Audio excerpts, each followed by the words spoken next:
Some stories don't need a rewrite, they need a second chance. In this version of events, Billy Hargrove didn't die at Starcourt Mall. The boy twisted into a weapon by the Mind Flayer, hardened by abuse, and buried under layers of rage, breaks free.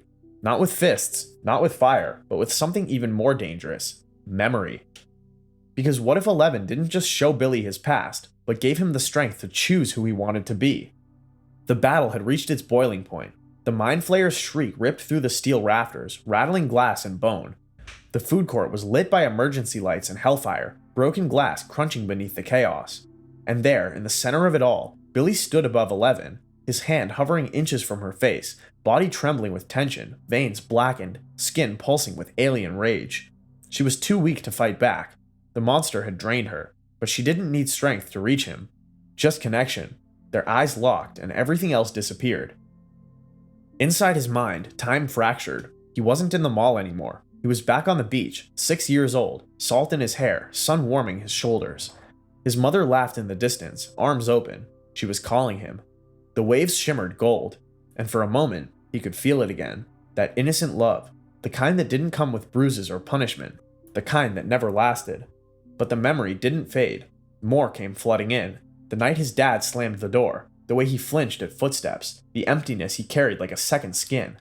The camera cut between them, raw, painful, beautiful. It wasn't just a montage, it was a reckoning. And through it all, 11 stood like a mirror, not judging, not pitying, just seeing him. The Mind Flayer screamed inside his skull, trying to claw the memory away, but it was too late. The warmth from that beach burned brighter than the cold in his blood. And just like that, the grip cracked. The black lines in his veins dimmed. His breathing shifted, his jaw unclenched. Billy staggered back a step, blinking like he was waking from a coma. The sound around him came rushing in. The panic, the fire, the roar of the creature above them. He dropped to his knees, clutching his chest. Every nerve in his body screamed, but he was back, and he remembered everything. The Mind Flayer noticed the shift instantly. Its form shuddered, hesitating mid-attack as if unsure whether to strike or retreat. Its weapon had gone rogue. But Billy didn't hesitate. With a roar that wasn't human, but his, he launched himself forward, away from 11, straight at the creature. No armor, no plan, just fists, fury, and the will to finally fight back. He slammed into one of its limbs, taking the full brunt of the impact, but not stopping. Blood poured from his shoulder where the tentacle lashed him open, but he barely flinched. He grabbed a broken metal rod from the debris and drove it upward, piercing the pulsing mass at the creature's side. It shrieked, jerking back in pain. Billy didn't stop. He turned, yelling at the others to move, barely audible over the chaos. Nancy and Steve didn't question it. They rushed forward, dragging 11 to safety, while Billy stayed behind, keeping the beast distracted. Every punch, every step was agony, but he welcomed it. For the first time, the pain wasn't something he feared. It was proof he was still alive. And more importantly, that he was in control. The Mind Flayer slammed him against a wall. Bones cracked. His body crumpled for a second, but when the creature lunged toward Max, frozen in shock just outside the fight, Billy stood again. He stood for her. Through gritted teeth, bruised and broken, he stepped in front of his sister and raised his arms like a shield. The Mind Flayer recoiled, confused, maybe even afraid. Because its creation was no longer following orders, Billy Hargrove was choosing love over control, and that was something it couldn't compute. Billy's body was wrecked, but his will had never been clearer. Every step forward felt like fire in his bones, but he didn't stop. Not when the Mind Flayer lashed its spiked tentacles through the burning wreckage of the food court. Not when the sound of crumbling metal shook the walls. Not when Max stared at him like she was seeing a ghost. Maybe she was. But if this was how it ended, Billy was going to end it on his own terms. Steve was the first to move, breaking out of his daze. He sprinted toward Max and pulled her back, dragging her behind the counter of Scoops Ahoy just as another chunk of ceiling caved in. Nancy ducked into cover, gun in hand, scanning for a shot that would count. Behind them, 11 tried to get back on her feet, but her legs gave out. Mike was at her side in seconds, shouting over the noise, shielding her with his body. Amid all of it, Billy stood alone. The Mind Flayer lunged again. This time he didn't just dodge, he countered. A broken steel pipe slammed into one of the creature's many eyes, slicing through the gelatinous mass like butter. The thing reared back, furious, lashing out in every direction.